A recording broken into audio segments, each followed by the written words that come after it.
Assalamualaikum warahmatullahi wabarakatuh. Perkenalkan, kami dari kelompok 1. Kami akan mengerjakan tugas besar 1 termodinamika. Di sini kami berkelompok total 5 orang dengan absen nomor 1 yaitu Pak Ahmad, kemudian 2 Pak Rio, 3 Pak Oki, 4 Pak Eka Pratama, dan 5 yaitu Pak Sohib Hasan. Nah, di sini kita mengerjakan tugas berdasarkan nomor absen tersebut. Tugas pertama nomor 1 yaitu sebuah pressure gauge dipasang pada tangki oksigen yang berukuran 2,5 meter kubik yang terbaca 500 kilopascal. Tentukan determinan massa oksigen di dalam tangki jika temperaturnya 28 derajat Celcius dan tekanan yang ada ialah 97 kilopascal. Nah, di sini kita menggunakan asumsi gas ideal. Nah, kita ketahui bersama untuk volumenya sekian, untuk temperatur kita menggunakan Kelvin, sehingga untuk 28 derajat Celcius kita ubah jadi 301 derajat Kelvin. Untuk gas ideal oksigen yaitu 0,2598 kJ per kilogram Kelvin dari tabel. Nah, di sini ada tekanan absolut yaitu tekanan gauge tambah tekanan yang ada atau yang sudah kita tentukan yaitu 97. Jadi total untuk tekanan absolut di sini 597 kilopascal. Untuk yang ditanyakan adalah massa oksigen. Maka dari itu kita menggunakan rumus PV sama dengan MRT. Jika kita bedah lagi untuk M atau massa itu berasal dari PV dibagi RT. Di sini jika kita masukkan dari nilai yang sudah kita ketahui bersama tadi, ketemu untuk massa yaitu 19,085 kg. Sehingga untuk jawabannya, determinan massa oksigen di dalam tangki jika temperaturnya itu 28 derajat Celcius dengan tekanannya 597 kPa yaitu 19,085 kg.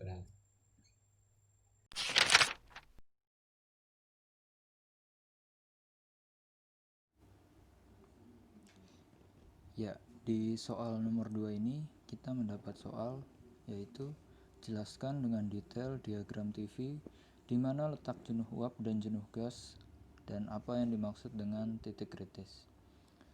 Pada jawaban ini kita menggambar dua diagram yaitu diagram isobarik dan isokorik. Bisa dilihat titik kritis pada diagram isobarik dan saturasi liquid dan saturasi gas pada diagram isobarik.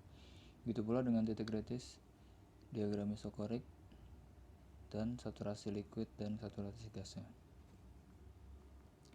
Penjelasannya yaitu titik kritis adalah sebuah titik suhu di mana fase cairan dan uap tidak bisa dibedakan.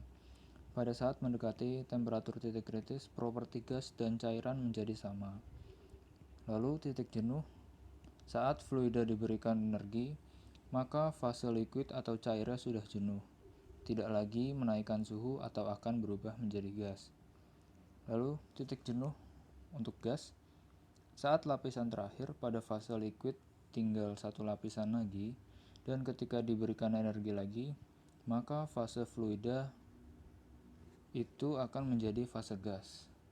Sekian penjelasan dari soal nomor 2. Semoga bisa dipahami dengan baik.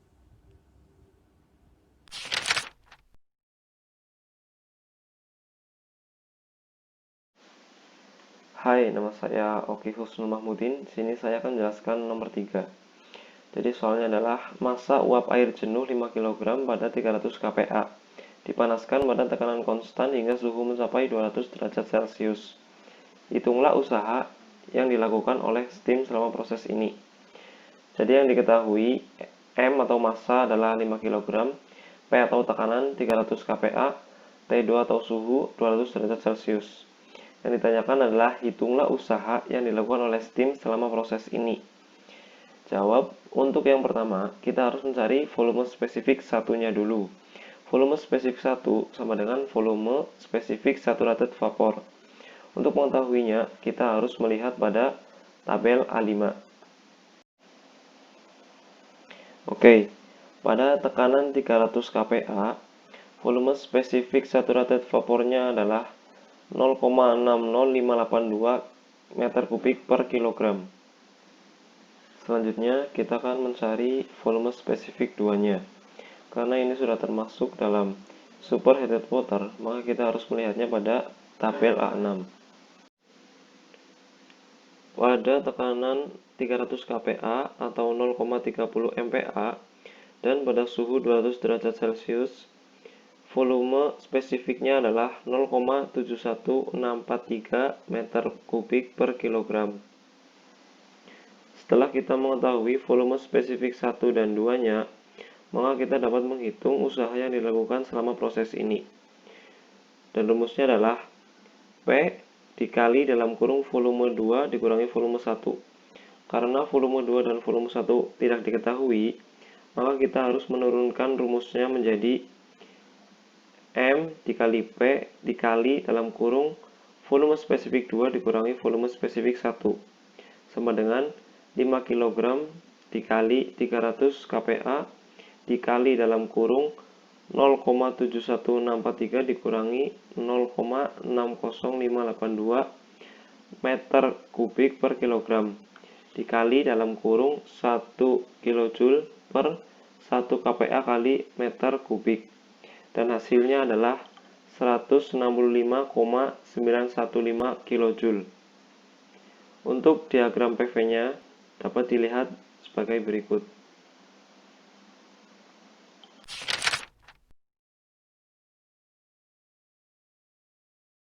Soal nomor 4 adalah sebuah silinder piston awal mulanya bersisir steam bertekanan 3,5 MPa dan berfase superheat 5 derajat Celcius di atas suhu saturasinya. Sekarang steam melepaskan heat ke lingkungan sehingga piston bergerak ke bawah hingga menuju stopper. Pada keadaan tersebut, steam pada piston berfase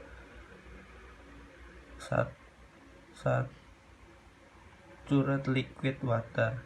Setelah kepala piston menembak stopper, proses pendinginan masih berlangsung hingga fluida di dalam piston bersuhu 200 derajat Celcius. Soalnya yang A, tentukan suhu pada keadaan awal sebelum didinginkan. B, tentukan perubahan entalpi per unit mass pada keadaan sebelum didinginkan hingga piston menabrak stopper pertama kali.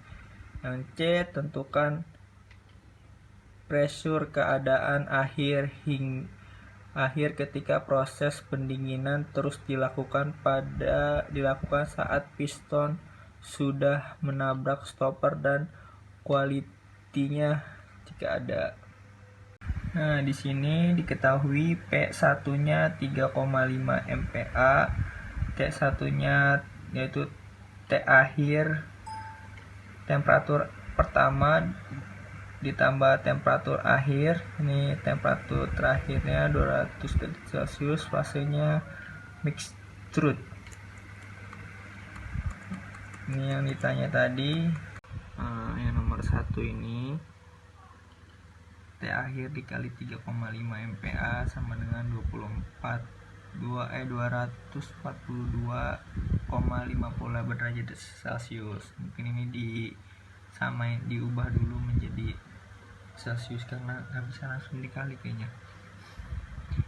Ini P1 nya 3,5 tadi, T1 nya yaitu hasil ini ditambah yang tadi 5 plus 5 yang di atas. Nah, hasilnya jadi ini. Nah, lanjut ke sini. H1 dikali hasil dari T1 tadi. Hasilnya jadi 28.821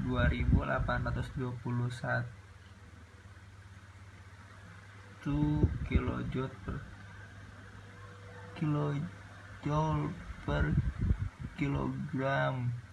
Nah, suhu keadaan awal sebelum didinginkan adalah yang tadi ini, hasil dari T1 dikali 3,5 ditambah 5. Nah, jadi hasil suhu pada keadaan awal sebelum didinginkan adalah 247,5 derajat Celcius.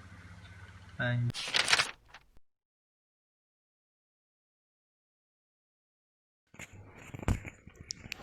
Selanjutnya ialah soal nomor 5, yaitu sebuah tangki diisolasi sempurna, terbagi atas dua bagian volume yang sama besar yang dipisah oleh sekat. Salah satu bagian tangki terisi 2,5 kg kompres liquid water yang bersuhu 60 derajat Celcius dengan tekanan 600 kPa. Sedangkan pada part yang lainnya adalah kosong. Sekat kemudian dilepas dan air berekspansi mengisi seluruh ruangan tangki. Untuk soalnya yaitu yang pertama, tentukan final temperatur untuk air tersebut. Kemudian berapa volume tangki jika tekanan akhirnya yaitu 10 kPa. Kondisinya jika disimulasikan akan seperti ini. Jadi untuk airnya ada di bawah, kemudian yang atas ini adalah kosong. Kemudian ada sekat di sini yang nantinya akan dibuka. Nah, lalu dapat kita ketahui bersama bahwa massa seperti ini, temperatur liquid yaitu 60 derajat Celcius, atau jika kita ubah ke Kelvin yaitu 333 derajat.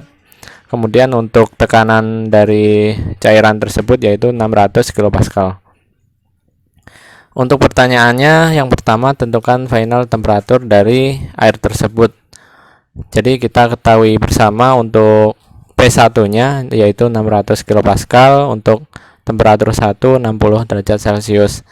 Di sini ada V1 untuk tekanan atau temperatur 60 derajat Celcius yaitu 0,001017 meter kubik per kilogram.